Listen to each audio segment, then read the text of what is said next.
Greetings to everyone on the channel. Today we have a special issue that will make you think about how strange and disturbing reality can be.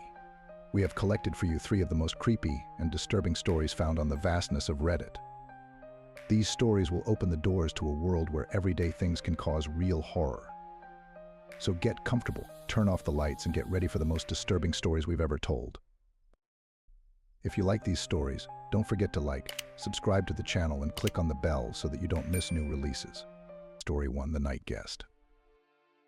Hello Reddit. My name is Alex, and I'm 26 years old. I don't usually share things like this, but this story has been haunting me for several years now, and I just have to share it with someone. I've always considered myself a skeptic, never believed in the supernatural or mysticism, but what happened a few years ago made me doubt reality. It happened when I was still a student. I lived in a small rented house outside the city, far from the hustle and bustle of the big city. The house was old, but cozy. I was attracted by his privacy and the silence he offered. My neighbors were at a fairly large distance from me, and I loved the solitude that this place provided for me. I was comfortable and I was enjoying my life. One night I came home late after a party at a friend's house. I was a little drunk, but I was quite able to control myself. When I entered the house, I felt strangely uneasy. It was something that couldn't be explained in words, just a feeling that something was wrong. I ignored this feeling, blaming it on fatigue and alcohol, and went to sleep. After a while, I was woken up by a strange noise. It was as if someone was quietly walking around the house. I immediately thought that maybe someone had broken into my house. I got out of bed, trying not to make a sound, and went to the kitchen to get a knife. With my heart pounding in my chest, I slowly moved down the hallway, trying to locate the source of the sound. When I reached the living room, I saw a strange figure standing near the window. She was in the dark, and I couldn't see her face. My heart literally froze with fear. It was not just a figure, its presence caused me real horror.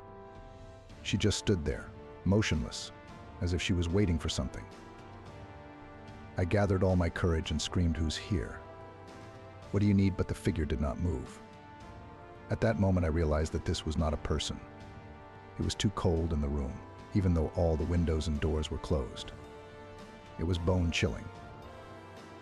I stood clutching the knife and didn't know what to do. Suddenly the figure began to move, slowly approaching me. I wanted to run, but I couldn't move. It was like a nightmare when you realize that you have to run, but your legs refused to move. As she approached me, I could make out her face. It was the face of a woman, but disfigured beyond recognition. Her eyes were empty, lifeless. She held out her hand to me, and at that moment I felt myself fainting. I woke up on the living room floor, covered in cold sweat. I was sure it was a dream, but the knife I was holding was lying next to me. There was no sign of the woman in the house, but the cold remained. The next day, I told my friends about what had happened, but they just laughed and said it was alcohol and fatigue. I wish I could believe it, but I've never felt safe in this house since. I moved in a few weeks later, but the feeling that someone or something was watching me never left me.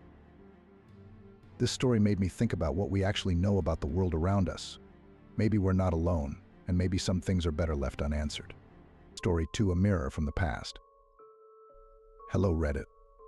My name is Lisa, and I want to share a story that happened to me a few years ago. I have always been passionate about antiques, and it was probably this passion that led me to become a participant in this strange and disturbing story. When I was 22 years old, I worked in a small antique shop in the city center. I have always enjoyed studying ancient objects, understanding their history, and trying to figure out who might have owned them. One of these items became the reason that I will never look at antiques the same way as before. One day an old mirror was brought to the store. It was large, massive, with a wooden carved frame. At first glance, it didn't seem like anything special, but there was something attractive about it. The owner of the store offered me to buy it at a discount, as it took up too much space, and I, without thinking twice, agreed. When I brought the mirror home, I decided to hang it in my bedroom. It fit perfectly into the interior, and I was happy with my purchase. But after a while, I started to notice strange things. Every morning when I woke up, the mirror reflected my room a little differently than it really was. At first I thought it was just a trick of the light, But the longer I looked at it, the more I realized that something was wrong. There were things in the reflection that shouldn't have been there. Sometimes I saw old objects that had never been in my room. Other days, silhouettes of people I didn't know appeared in the mirror. One night I woke up to a strange sound coming from the mirror. It was a low, almost imperceptible whisper. I sat up in bed and looked at the mirror, and goosebumps ran down my spine. It was not my room in the reflection, but some old, dusty room with heavy curtains and furniture that I had never seen. I got up and went to the mirror, trying to figure out what was going on. And that's when I saw her. A woman in a long, old-fashioned dress stood behind me in the reflection. I turned around, but there was no one there. When I looked in the mirror again, she was already right in front of me, and her eyes were full of pain and fear. I screamed and ran away from the mirror, not knowing what to do. It wasn't just a vision, it was too real. I couldn't stay in that room anymore and ran outside, where I stayed until the morning. The next day I returned to the store and told the hostess about what had happened. She listened to me with a serious face and said that the mirror belonged to a woman who committed suicide in the house where it used to be. She offered to give it back to me, and I gladly agreed. Since then, I have never bought antiques, especially antique mirrors. This story has stayed with me forever, and I still sometimes see that woman in my dreams. She may be looking for help, but I'm not ready to face what happened again. Story 3: The Labyrinth of Time. Hello everybody. My name is Josh, and I've always loved adventures and new places. I traveled a lot and was always looking for new and interesting places where I could explore and discover something new. But one day one of my adventures ended in such a way that I still can't explain what happened. It was in one of the old European towns where I stayed for a couple of days. The place was beautiful, with narrow streets, old houses, and a mysterious atmosphere. I decided to take a walk and look at the city, and accidentally stumbled upon an old abandoned manor house on the outskirts. This building attracted my attention with its antiquity and desolation, and I decided to explore it. When I went inside, it seemed to me that I had entered another world. The manor was huge, with long corridors, many rooms, and ornate stairs. Old objects, furniture, paintings were scattered everywhere, and everything was covered with a thick layer of dust. I couldn't help but wander through this maze, exploring every room. But the further I went, the more I began to feel that something was wrong. Everything seemed too quiet, too dead.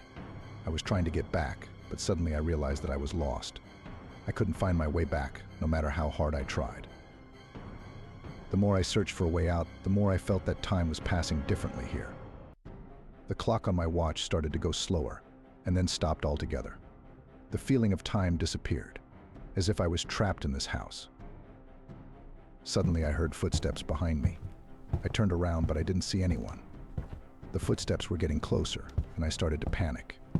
Pulling myself together, I ran, but each corridor led me back to the place from where I started. It was a real maze from which there was no way out.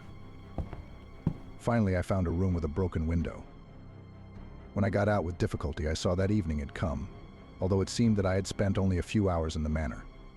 When I looked back, the building was gone, as if it had never existed. I still can't explain what happened that day. Maybe I was the victim of some kind of mind game, or maybe I really fell into a time trap. But since then I have never returned to those parts, and the thought that I could have stayed there forever still makes me uneasy.